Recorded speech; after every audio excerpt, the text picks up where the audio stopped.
माँ, आंखें खोलो। देखो मैं अपने साथ किनको लेकर के आया हूँ। इसका नाम दीक्षा है और इसका नाम सरीना है। आप हमेशा कहती थी ना कि मेरे जीते जी शादी कर ले, तो मैंने सोच लिया है कि मैं अब शादी कर लेता हूँ। ये दोनों मेरी पसंद की लड़कियां हैं। दीक्षा मेरी बचपन की दोस्त है और सरीना मेरी कॉलेज की फ्रेंड है। डिसाइड आपको करना है कि मुझे किससे शादी करनी है। तब तक ये दोनों आपका ख्याल रखेगी। मैं 1 हफ्ते के लिए ऑफिस के काम से बाहर जा रहा हूँ और मैं आपसे आकर पूछूंगा कि आपको कौन सी लड़की पसंद आई। आप जिसको भी पसंद करोगी मैं उसी से शादी कर दूंगा। ठीक है, मैं चलता हूँ। बाकी तुम दोनों मम्मी का ख्याल रखना और अपना देखना। ठीक है मम्मी।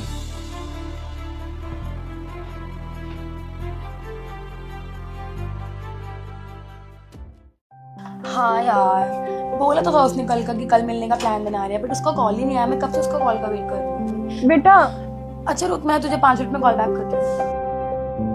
हाँ जी आंटी जी, आपको कुछ चाहिए क्या?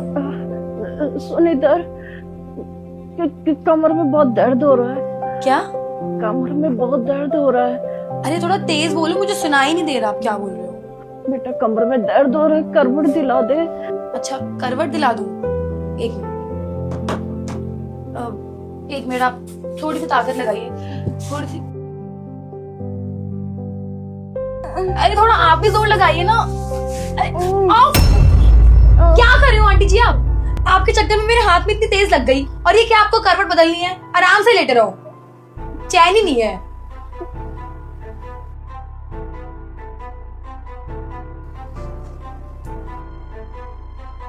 अरे आप यहाँ कैसे आ गए? आराम से। कमर में दर्द है, करवट दिला दे। आपको करवट लेनी है? एक मिनट, आराम से। आपको किसी भी चीज की जरूरत हो ना, आप मुझे बता देना, मैं बाहर ही हूँ।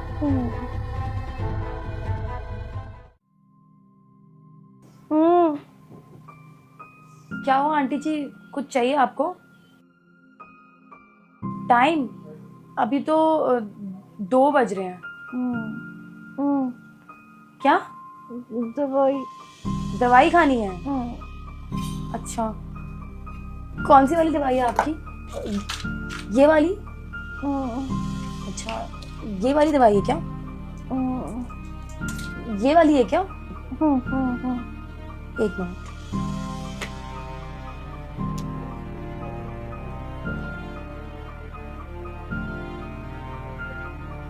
ये लीजिए। छी यार, ये क्या कर दिया मेरे हाथों में? आपको दवाई भी नहीं आती क्या? पता नहीं मैं कहाँ फंस गई, मुझसे नहीं होगा ये सब। मैं तंग आ गई हूँ शोएब के चक्कर में। मम्मी जी, आपकी तो सारी दवाई फैल गई।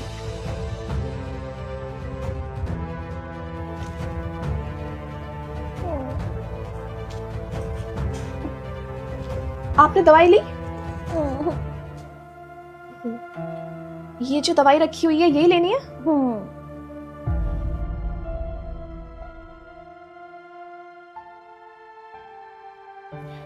इसके अलावा कोई और भी दवाई लेनी है? एक काम करती हूँ, शोएब से पूछ लेती हूँ। यहाँ तो इतनी सारी दवाई है। हेलो। हाँ दीक्षा। शोएब, मम्मी जी को कौन सी दवाई देनी है? अरे वही मम्मी के साइड में रखी हुई ना एक दवाई। हाँ, एक यहाँ रेड कलर की दवाई है और एक ब्लैक कलर की, तो दोनों में से कौन सी देनी है? रेड वाली जो दवाई है वो खाना खाने से पहले देनी है और जो ब्लैक वाली दवाई है वो 2 स्पून खाना खाने के बाद। ठीक है, आप अपना ध्यान रखो। जैसे दवाई का टाइम होगा ना, मैं आ जाऊंगी। मैं आपके लिए खाना लेकर आती हूँ। ले लीजिए मैम आपका ऑर्डर। Thank you. वेलकम। क्या ऐसे क्या देख रही हो यार? देखो मैं उस बुड्ढी के चक्कर में ना भूखी तो बिल्कुल नहीं रह सकती। एंड बाय द वे मैंने बर्गर मंगाया तुम्हारे लिए, तुम भी कुछ खा लेना, ठीक है? वैसे नाम क्या है तुम्हारा? दीक्षा। ओके। वैसे तुमने मम्मी जी के लिए कुछ ऑर्डर नहीं किया? नहीं यार, देखो मुझे ना कोई आइडिया नहीं है कि ये बीमार लोग कैसा और कौन सा खाना खाते हैं, बट तुम देख लो ना उन्हें क्या खाना है। ठीक है, मैं देख लेती हूँ।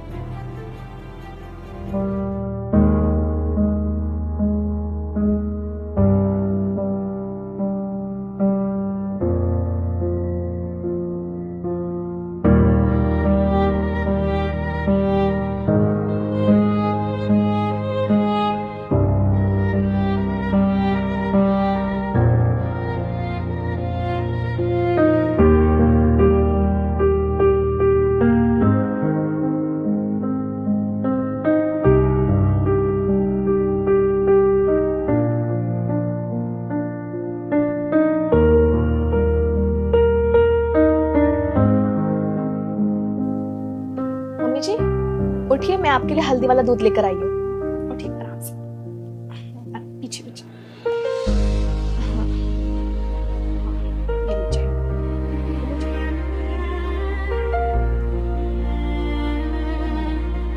ठीक से बोलो।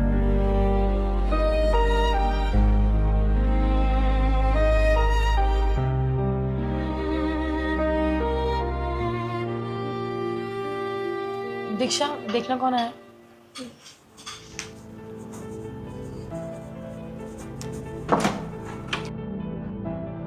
आ गए आप? अंदर आओ। वैसे कैसी रही आपकी ट्रिप?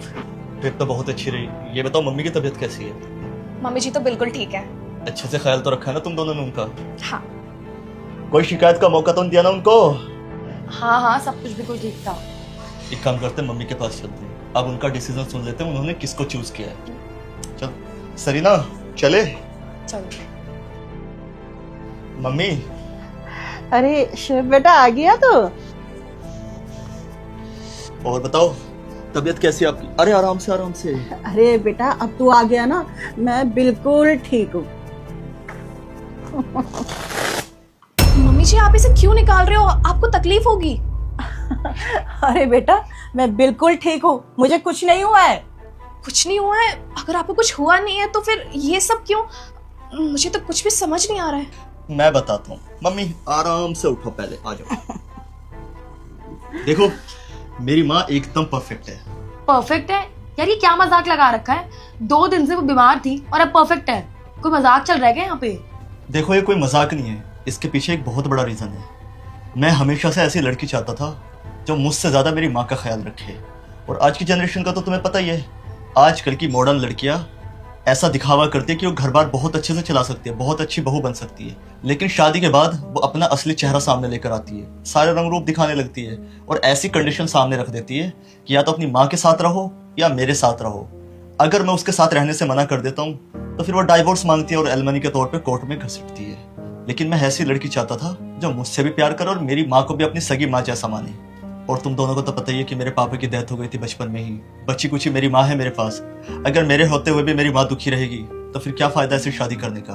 तो माँ ने बोला कि शोएब बेटा अब तेरी उम्र हो गई है तो कब तक ऐसे अकेले रहेगा, मुझे भी ऐसी बहू ला करके दे जो बुढ़ापे का सहारा बन के रहे, क्योंकि मैं तो हमेशा ऑफिस के काम से बाहर रहता हूँ। फिर तुम दोनों ही लड़कियां मेरी नजर में थी जिनको मैं बचपन से जानता हूँ। तो मैंने माँ को बताया, माँ ने बोला इनका टेस्ट लेने का एक ही तरीका है, मैं बीमार हो जाती हूँ और जो इंसान बीमारी में साथ दे देता है वो हमेशा साथ दे देता है। लेकिन कहते हैं ना अच्छे वक्त में हर कोई साथ देता है, रियलिटी तो इंसान के बुरे वक्त में पता चलती है। अब देखो मुझे तो नहीं पता कि मम्मी ने तुम दोनों में से किसको सेलेक्ट किया है। अब मम्मी का जो भी डिसीजन होगा मैं उसी पे एग्री करूंगा। तो मम्मी जल्दी से बताओ आपने किसको बहू चुना है? आप जिसको भी बहू चुनोगी मैं उसी से शादी करूंगा। बेटा मैंने फैसला किया है, इस घर की बहू बनने लायक दीक्षा है। और सरीना बेटा तुम बुरा मत मानना, तुम भी बहुत अच्छी हो। दरअसल बात यह है कि मेरा बेटा तो शादी करना ही नहीं चाहता था। मैंने जब उसको बहुत फोर्स किया तब उसने ये डिसीजन लिया कि वो शादी करेगा और तुम दोनों को इस घर में लेकर आया। मेरे कहने से उसने ये नाटक रचा कि मैं बीमार पड़ूंगी, तुम दोनों का टेस्ट भी हो जाएगा कि इस घर में कौन है बहू बनने लायक। जैसे तुम अपने मम्मी पापा की सेवा करती हो ना, अगर तुम अपने सास ससुर की सेवा करोगी ना तो हमेशा खुश रहोगी। ये बात तो मैं अभी समझ में नहीं आएगी, जब समय आएगा ना तो समझ जाओगी। सॉरी आंटी अगर मैंने आपके साथ मिसबिहेव किया होगा। एंड कॉन्ग्रेचुलेशन शोएब एंड दीक्षा। ठीक है मैम, चलती हूँ।